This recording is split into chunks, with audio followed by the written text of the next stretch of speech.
Buongiorno ragazzi, bentornati sul canale Valoroso IT, il canale dedicato ai computer e all'elettronica vintage.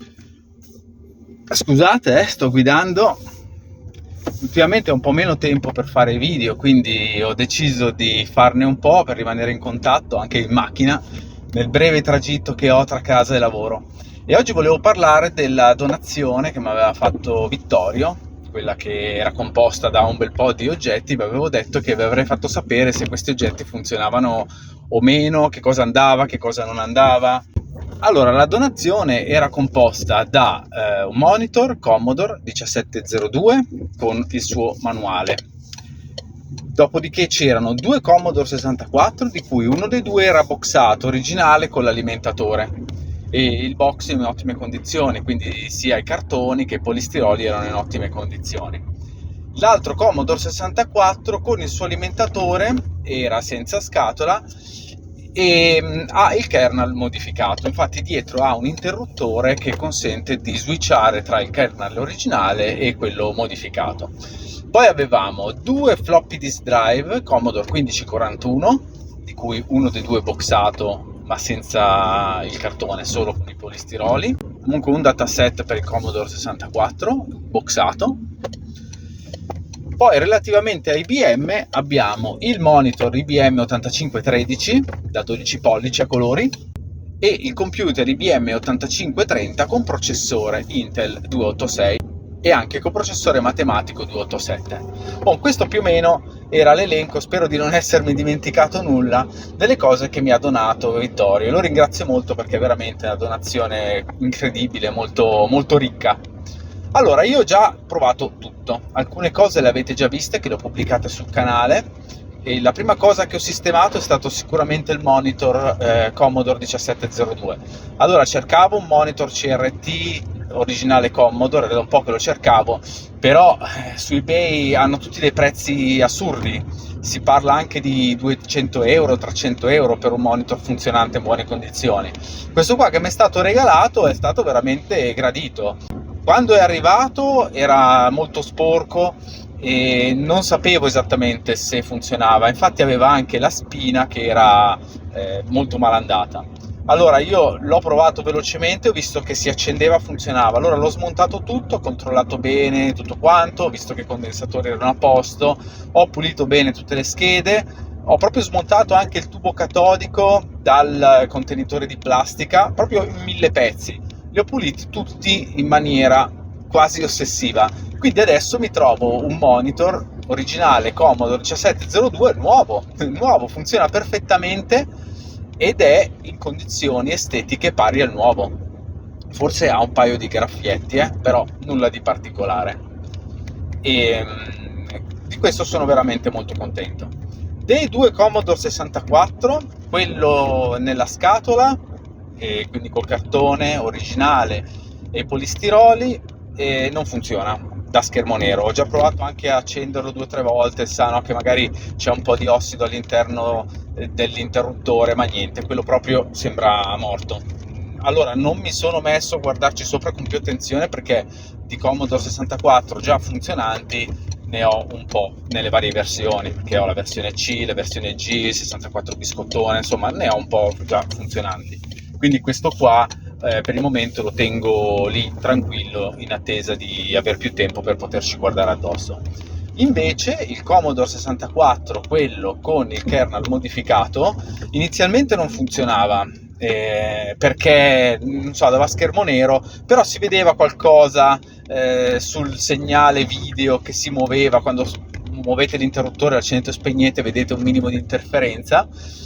E allora ho insistito un attimino a accenderlo e spegnerlo, evidentemente c'era un po' di ossido sul contatto dell'interruttore e quello è partito e funziona bene, e quindi può funzionare sia col kernel modificato sia con il kernel quello originale.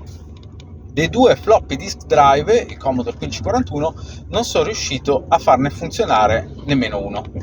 Quei due secondo me devono avere qualche problemino. Uno dei due ha il motore che gira sempre, quindi sarà un problema di carattere, credo, elettronico. Invece l'altro fa finta di leggere, ma poi dopo restituisce l'errore, come se non riuscissi a leggere nulla. Allora, secondo me, però non l'ho ancora aperto, potrebbe essere la cinghia che non fa girare il dischetto, però non ne sono sicuro, quello andrebbe approfondito un attimino il discorso. Anche in questo caso però io ho già 2 disk drive funzionanti, Commodore 1541, quello che ho da quando ero piccolino, e poi un altro che mi aveva regalato Matteo, e entrambi funzionano bene, quindi questo, diciamo, anche che magari è anche facile da aggiustare, però sarebbe il terzo, quindi non ho particolarmente fretta di metterci le mani addosso. Relativamente all'IBM, allora il computer 8530 con processore Intel 286 ce l'avevo già in collezione, però ovviamente visto che è un computer che utilizzo molto spesso, fa sempre comodo averne un altro. Non funzionava, cioè proprio non partiva, l'alimentatore era completamente morto. Allora cosa ho fatto? Ho smontato l'alimentatore originale dell'IBM, del computer. Lì è chiuso con dei rivetti, non ci sono viti, sono proprio dei rivetti che tengono chiusa la scatola dell'alimentatore. Allora li ho trapanati e ho sostituito tutta la scheda interna con un alimentatore moderno Micro ATX.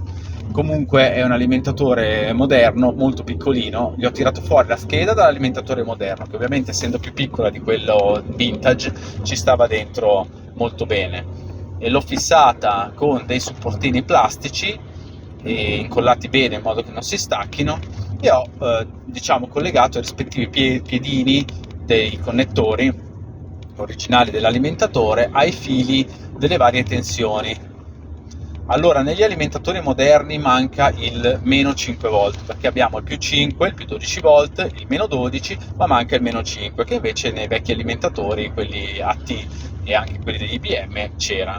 Allora cosa ho fatto? Ho preso un LM7905, a partire dal meno 12 volt ho ottenuto il meno 5 volt. Allora, se volete fare anche voi un'operazione del genere, ricordatevi che a differenza dell'LM7805, dove la parte posteriore metallica del circuito integrato è collegata a massa, in questo caso no, non è collegata a massa nel 7905, e quindi dovete interporre un'amica isolante quando lo andate a fissare su una parte metallica per dissipare del calore, che comunque non sviluppa perché le correnti in gioco sono veramente, veramente basse.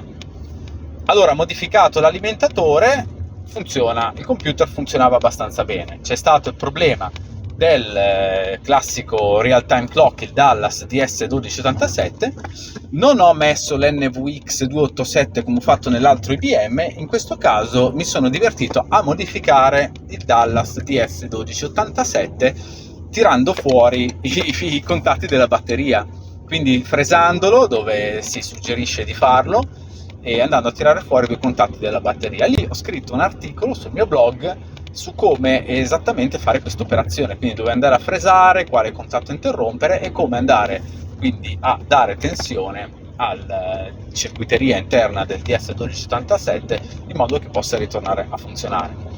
C'era anche il floppy disk drive che non funzionava, però io avevo un altro IBM PS2 che mi era arrivato mezzo distrutto, funzionava il floppino. Allora ho tirato fuori il lettore da computer che non funzionava e l'ho messo all'interno di questo qua. Quindi adesso ho un altro IBM PS2 Model 30 con processore Intel 286 e con processore matematico Intel 287 che è perfetto, funzionante, sembra molto nuovo, anche l'hard disk è a posto, è tutto, insomma, tutto bello funzionante.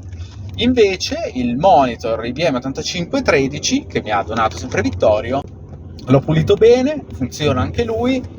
Mi preoccupa un attimino di più perché è capitato 2 volte che si spegnesse, però si è spento in occasioni particolari, cioè collegato a un computer che non funzionava e quindi eravamo lì a muovere il connettore, ma perché non si vede a monitor, si vede, non si vede, eccetera. A un certo punto si è spento, quindi non vorrei che fosse, diciamo, successo qualcosa dovuto a me, anche se mi pare abbastanza strano che un monitor si possa spegnere perché ho staccato il connettore VGA.